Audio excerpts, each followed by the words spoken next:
So next we're excited to welcome Meri Viano. She's a mental health and family well-being expert who's going to bring some tips and insights for all of us in terms of how to navigate the day-to-day and make sure that we're keeping a focus on ourselves in addition to the loved ones that we care for. So Meri, thanks for being here this morning.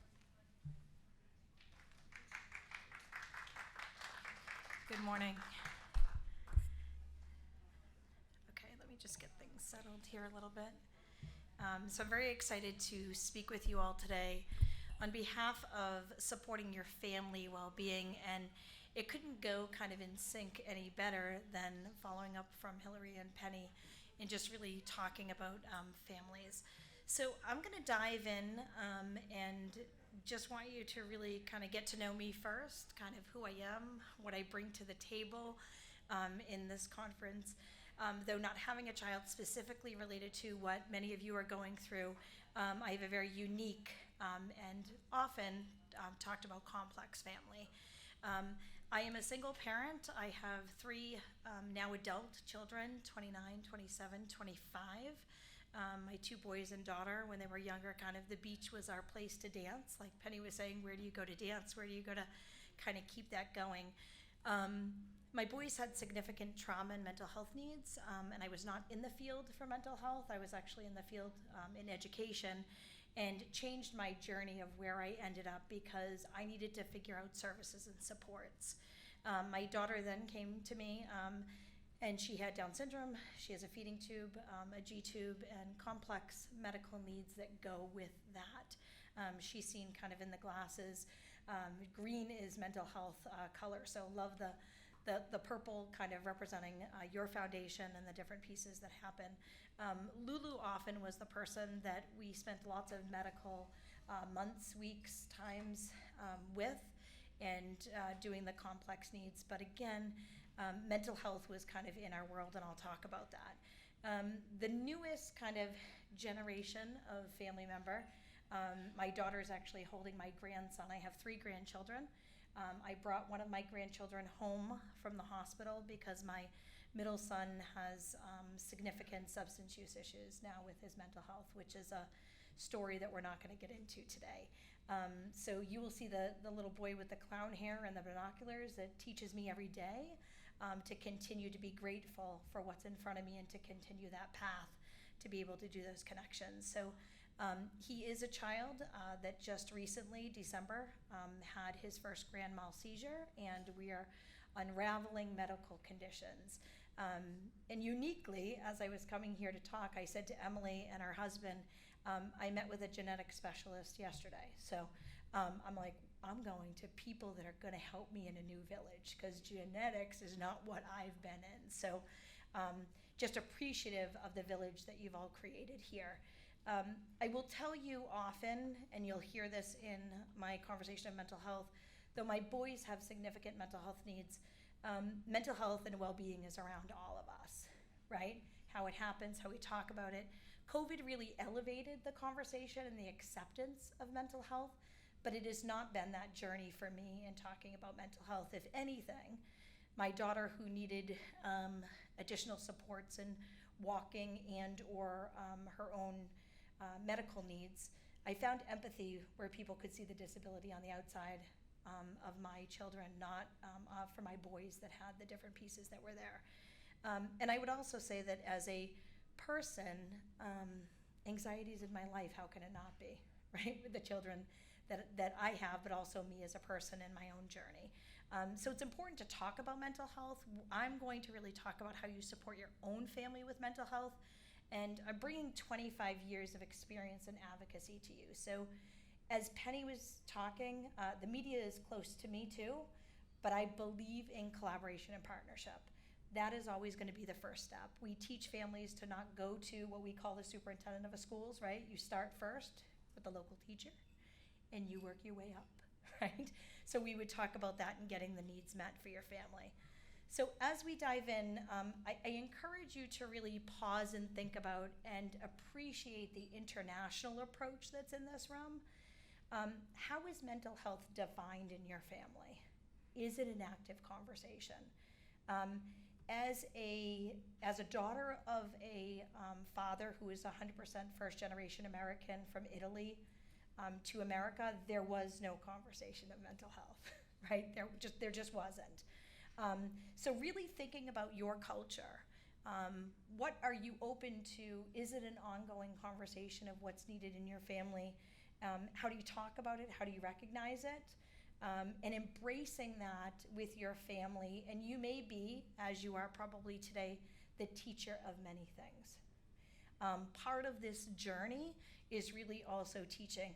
Part of what we see in the agency, and I'm going to give you a snapshot of the agency I work with, and when we talk about family well-being, that it's a priority, it's really hard for people to do well and show up and try their best if their mental health isn't okay, right? So we need to also slow things down. I like what Hillary had said, like the sky's the limit, but also knowing kind of what's in front of you too. If there's emotions, if there's sounds, if there's different things that are there, really think about the communication pieces that are there that are showing you. Most people communicate mental health through behavior, through isolation. So we'll also just think about that as we dive into this. I'm going to give you just a quick snapshot because most of you are not from Massachusetts, but I want you to know that there are family organizations all across the country and the world. And I work specifically for an organization for 21 years that is a family organization. So what that means is we do state, we do local, we're grassroots, we're all peers. We're parents of children that have mental health needs, and there's a complexity that kind of goes with that. So there are family organizations, like I said, all across the states. So if you were here from Florida, I can tell you who your family organizations are.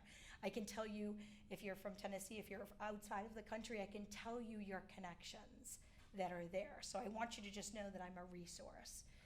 If you are from the States, the two very active family advocacy organizations that you should know is Family Voices.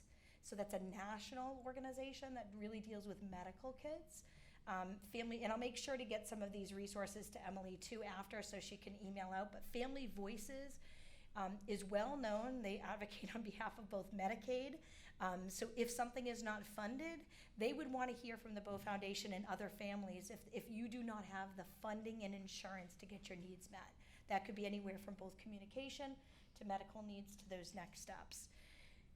The reason I mention that, and I'll just give you a snapshot of a story that was very close to me and very early in my work before having children. I worked with a family that had children that had a genetic disorder called hypodermal dysplasia, and they had children where typically there's not sweat glands, there's not teeth buds, there's a few other pieces that are there. Her children didn't have teeth buds, and she was advocating to get dentures for her children, and that was considered a luxury and a cosmetic, and she couldn't get it covered by insurance. Now knowing, right, you would have to need this continuously, she took it to the Hill. She ended up advocating, and within 8 years, she was able to not only get the fight that dentures were covered for children like hers, it was taken out of cosmetic within Medicaid. Challenge was she had private insurance. So then she took it to the Hill to have that conversation. So I often bring that up because in my first conversation with the Bow Foundation, though I don't have children in this, your children matter to me as an advocate. And I will continue to bring up the messages that your children need because all children should be supported and helped in families. So I give you a little bit of that story and just knowing when you get to the wall, like Penny mentioned, right?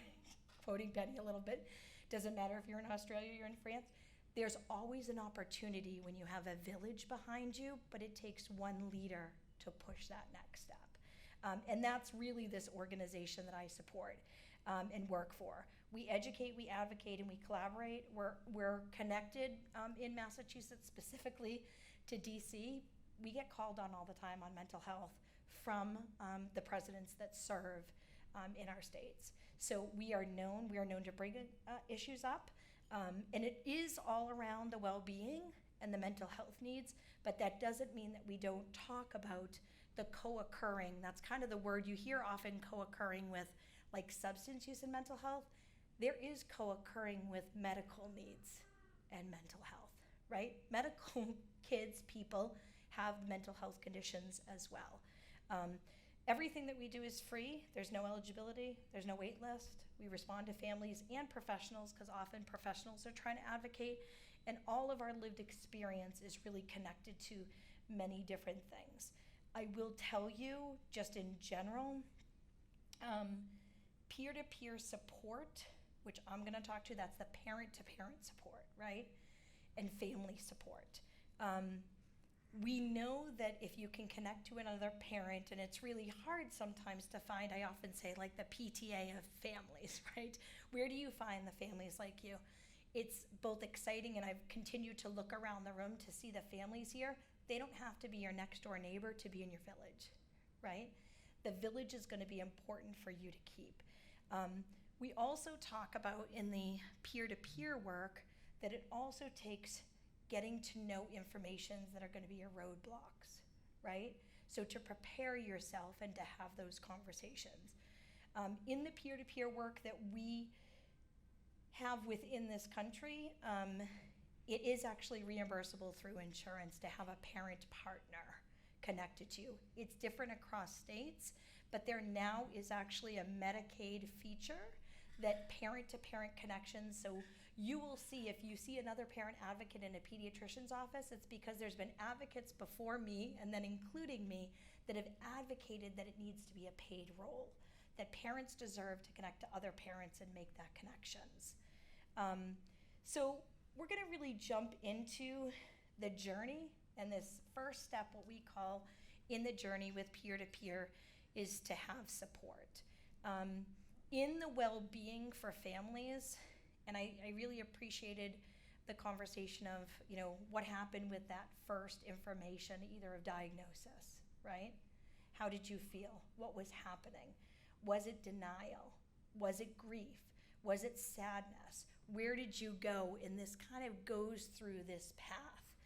I will also tell you that in the complexity, I often use uniqueness of my family because complex, I don't want to be in that piece. I say the uniqueness that my kids brought is that my oldest child had significant mental health needs, hallucinations at a very young age, suicide attempts at age 9, lots of focus on him. My daughter had significant medical needs.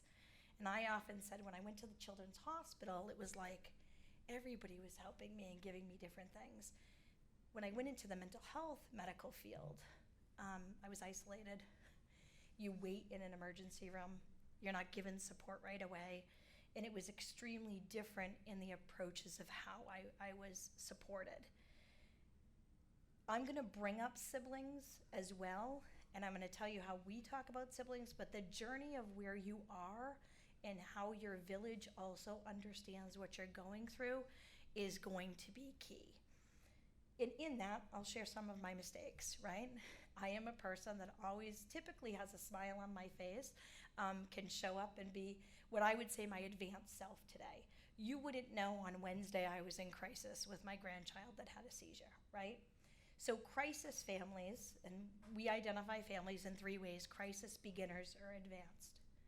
Any advanced family can be in crisis, and then you feel like you're a beginning family again because you can't put all the pieces together when you're in crisis. We want you to prepare for the crises that are coming so that it can help support you differently as you continue that connection.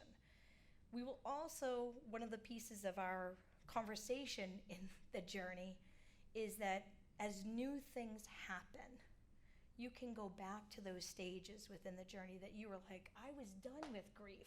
Why am I here again? Okay, I'm the advocate and I'm going to do this. I'm denying, this isn't really happening to my kid. The journey can be a bumpy one. It is one you will get through, but being able to recognize and embrace when it's going well, have the dance, continue to do the different pieces, have a great time. When it's not doing well, continue the dance, continue the connection, and get through it, right? Because you're going to get through that. We often talk about also pausing, planning, and practice. Give yourself grace in the journey that you're in. It's important to just be able to pause. I will tell you, the gift that I'm getting as a grandparent raising a grandchild, I know you think I'm young for that. I hope you do, because I do, but I'm tired, is that I get to do things differently, right? So I can tell you, for my first child who's 29, if he put his shoes on the wrong way, I was the neurotic parent. Oh my gosh, I got to teach the right from the left, the right from the left, the right from the left, right? I know some of you are here with me. There were things in school that I was persistent that I was going to get every nook and cranny that my kids needed. And then there was a time where I was like, I need fun to happen in education, right? It's not about just having and you do need the specialists, the amount of pullouts, a different piece, but you also need normalization, right? This connection to peers, connection to friends. So give yourself grace in the journey. Allow yourself to go through these stages of denial, grief, sadness, anger, and advocacy, and know that it's going to repeat. I will tell you, it's repeating as they're adults. Some of you that have adult children, I don't know if you want to admit to it, but you're not out of it yet, right? You worry about your kids. If you're grandparents in the room, great-grandparents in the room, you still worry. There's still that connection. The other piece that we're going to talk about, we call it sibling spillover, right? The sibling spillover can happen in mental health. It can happen in the medical piece. And similar to what was talked about, I will tell you that I made one mistake, maybe several, okay? But the one mistake that I talk about often is what my middle son said to me. He was kind of the child that didn't have the direct need, because I had two other children that were in between. And when my daughter, she was probably 4 years old, and she was sitting and we were going through tons of medical stuff, so we had just come back into the home, and she had taken her dishes, kind of routine, take the dishes, put them in the sink, and I said, could you bring Lulu's plates to the sink? And he said, why would I do that? Now, she's 4, he's 5, and I said, well, could you just help your sister take the dishes to the sink? And I said, she's got some special needs. Mom, we're all special in this house. She needs to take the dishes to the sink. I'll help her take the dishes to the sink. And I thought, wow, what a way to be taught by the kids that we're also raising, right? There were messages that were clear that would come to me. So I said, okay, we'll take the dishes to the sink. And it took a while, and it dropped 5 times, and there were different things. And he looked at me after she got them to the sink, and he said, Mom, she can be whatever she wants to be. We just got to give her a chance. And I thought, I was in grief. I was in grief of being discharged from the hospital, wondering if we were going back in a week. And I was exhausted. I thought to myself, what a restart for me, right? That she can do this, that this is something that we can do. The other piece of his messaging, which was very clear, and he was different than his brother in this, and I think, for those of us that have additional siblings, my oldest son was very challenged. He was so nervous that she would be teased. People are going to look at her. People are going to look at us, Mom. They're going to tease her. I'm going to go in 5 minutes after you walk in. And it was just this piece, and I said, that's okay. I went with the flow of what he could handle at that time. Though in the beginning I was like, listen, we're all going to walk in together, but I learned to just pause and allow what needed to happen in that moment. My middle son was the complete opposite. When we walk into places, Mom, we own it. Anybody leaves, we got more space. Like, just letting you know. People clear the beach, that's okay, Mom. People clear the restaurant, don't worry about it. We just own the own place. Don't worry about it. So we typically now talk, and I say to families, walk in like you own it. You own it. You walk in, you have that, it's the inclusion, but give the pause to the siblings of where they are in their journey, because recognize my journey is not going to match to my kid's journey, right? And I didn't realize that. I was like, if I'm going to grieve, they're all going to grieve with me, right? Then we're going to move to advocacy. We're all going to go there together, right? It was an eye-opener. It was a lesson for myself, but taught from other families too, that pause was different. The other piece that I will tell you, and I will get to this as well, we'll talk about that sibling spillover. My sons will speak with me on occasion when they were well. They've advocated at the State House. They've gone to Congress and testified. And my middle son also had said to me, you know what, Mom? You know who I was as a kid? And I thought, oh, I know who I think you were with the turbo ADHD, but who were you? And he said, Mom, I was the in-the-minute kid. And I said, what does that mean? He said, when we helped my brother, you told me you'd be with me in a minute. When you helped my sister, you said, in a minute.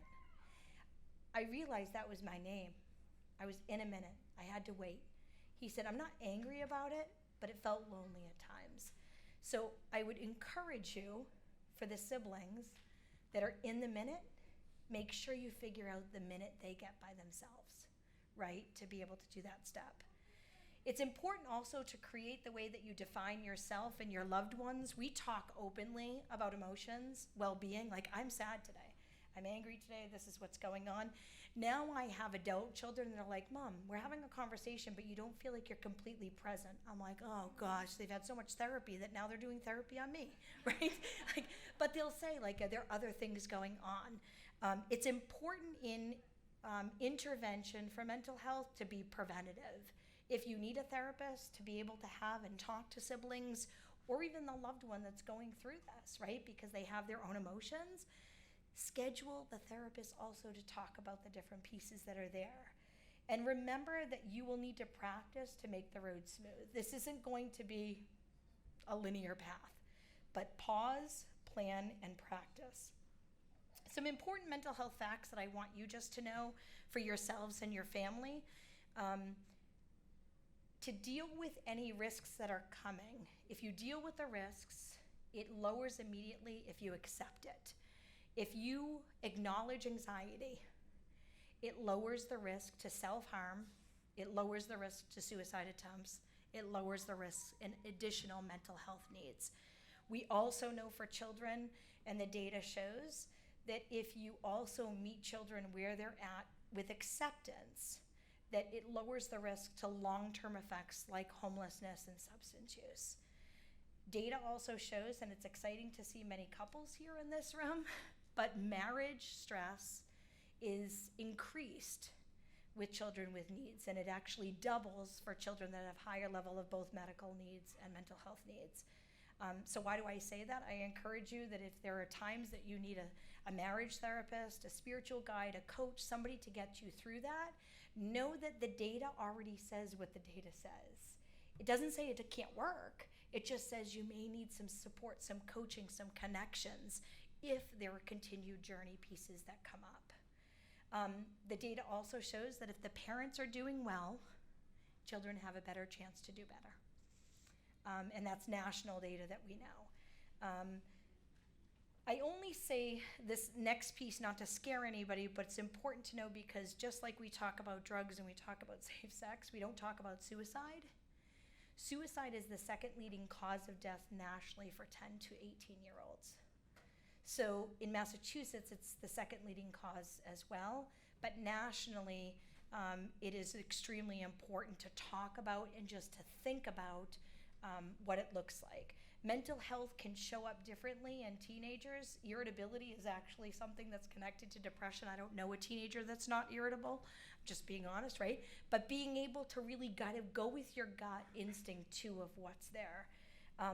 Grief is very important, and we know, and there's data and studies coming out of, I don't know if anybody's here from Texas, but I will shout out to Texas. University of Texas is actually looking at grief and grief after COVID, and there's data that's coming up that's showing that if grief is not dealt with, it will have double the amount of impact on someone doing well compared to physical or sexual abuse. So I just want to pause when we think of our journeys with kids with medical needs or kids that have mental health needs, right? So if we know that, again, I want to really lead you to that prevention and intervention to be able to get the support that you need. Medical trauma, I'll just say, many of you go to the hospitals, visit the hospitals as needed.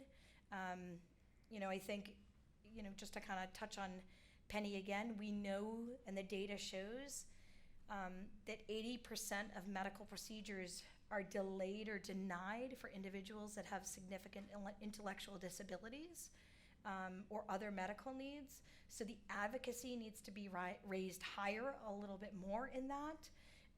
And we also know that any longer than 48 hours in an emergency department creates trauma. So being aware of that. We have a boarding issue across the country of people not getting where they need to get to receive medical attention. And that's not to blame the medical field, it's just the awareness of we're overwhelmed, right? So really thinking about how you support that. Also in the medical piece, and I'm going to do a breakout this afternoon, and I'm really going to talk about wherever you want to kind of guide the conversation, but medical trauma is a real thing when it comes to mental health and well-being, and it's an important piece to talk about in a whole family situation. So some things that can happen is the isolation, parents and siblings being split up, right? Like who's at the hospital with your loved one, right? How many kids can go in? Is there limited contact? Where is that connection? Several people in my village, they receive care from different states and different hospitals, right? So again, thinking about how do you plan for that impact on both parent and siblings? Really thinking about the short-term emergencies versus the longer stays, and also the testing and the waiting, again, going to the trauma that can also happen specifically there. So we're gonna get to survival, right? Because survival and resilience is what all of you know. And resilience is going to be the piece that continues to connect you. In this survival and kind of pushing the survival, turning to support, if you do not know, and of course you're here, so you have peer-to-peer connections, but it's important to keep those peer-to-peer connections when you're going back home. Who do you have on text? Who do you have on social media? Who are you emailing? Are you doing a Zoom chat with people to keep connected, even if it's for 15 minutes? We often talk about mental health being the hidden illness, and often it's not the casserole illness. I would embrace the same piece that you mentioned as far as deliveries of food and comfort foods or items is important. Take breaks when it's needed. I had a mentor that said to me, when somebody makes an offer and you deny it, you're denying their gift to you. So saying yes more than you're saying no. Think about who's on your list that can do that fact checking with you because you're exhausted. And someone other than your partner, right? So that you can have other people to support you, not just one. Make a notebook and have a we call them the fact checker friends, right? Like, I thought you said this test was gonna happen, or what's needed next. Communication is gonna be a key piece in planning with your family, your children, and supporters. And I constantly go back to this pause, plan, and practice. The pausing and the planning, it's impossible to plan if you're exhausted, right? As caregivers of unique kids, that's where we push ourselves through, but really to stop and think about that. So in my closing reflections, I'd offer you a few pieces that have helped me that I hope help you. Create your village, my village that are typically in the green. I went to Detroit and I met all of those individuals with other family organizations. So they're all across the country. The photo to the right, I was in Albuquerque, New Mexico doing some advocacy. Again, parents from all over the world talking about different things. We had held a prom for our kids with significant needs and just had a fun party because we deserve to have parties and do what we need. And we didn't just invite our kids that had medical needs, it was their siblings, it was their friends, it was inclusive. And then I had two good friends that continue to be in different time zones. So I always have a friend in a time zone that I'm not waking up.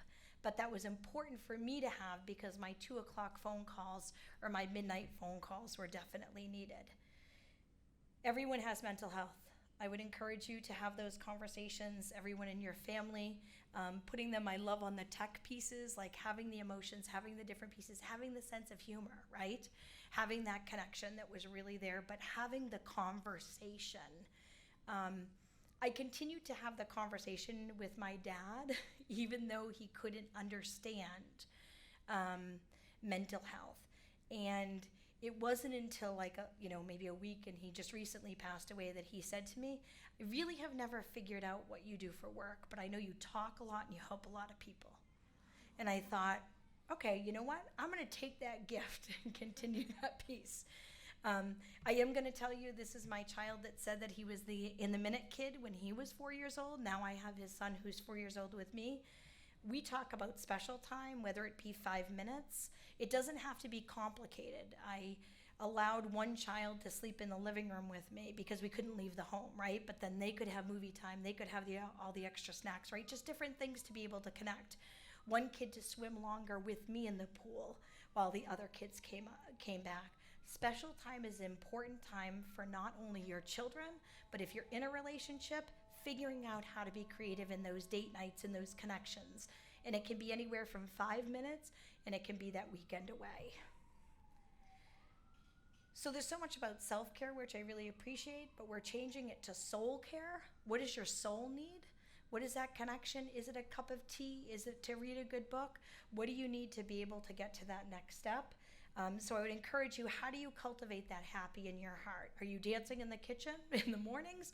Are you having the cup of coffee? Are you having the fun time within your family? One of the pieces that my boys often talk about today are kind of these sassy times. They'll say, remember when mom did this? We had our breakfast on the china because she wanted to have that queen day for us. But they'll talk and they'll have fun with different things that are there. And I always included the neighbors. I always included different people that came out. And it was really important that as my children also wanted to talk about their their siblings' needs, I allowed them to. So it wasn't uncommon for the conversation at my dinner table with friends to be, hey, did you know my sister has 2 belly buttons? One's a G2. Did you want to see it? I can't show you her stomach, but I can show you what it looks like, right? But there was this normalization piece of just saying, this is what we have. So whether it's equipment, whether it's, I allowed my children to give the tour of items, right? But allowing that piece. So we connect resiliency and hope, and we know that if you're resilient, but if you continue to hold on to hope, there's endless possibilities. So once you choose hope, anything is possible. You just are going to go through this and make those connections. And then I would leave you with, share your sparkle everywhere you go. You are the glitter that walks in the room. You can own it. I would encourage you, like my son had said to me, Mom, it's okay if people leave. We're just going to own it, and we're going to sparkle Lulu everywhere. So I encourage you to not ever stop and not go to places, but to actually give your glitter and sparkle everywhere, because you're going to teach other people that next step. And the last thing that I will say is that I didn't know of this specific genetic disorder until there was a link of a friend to another friend that got me to Emily and Dan. So now I want to say, not only am I going to be using my own sparkle, but I hope to advocate on your behalf of your children and your needs, and continue to hold hope for all of your families. Thank you.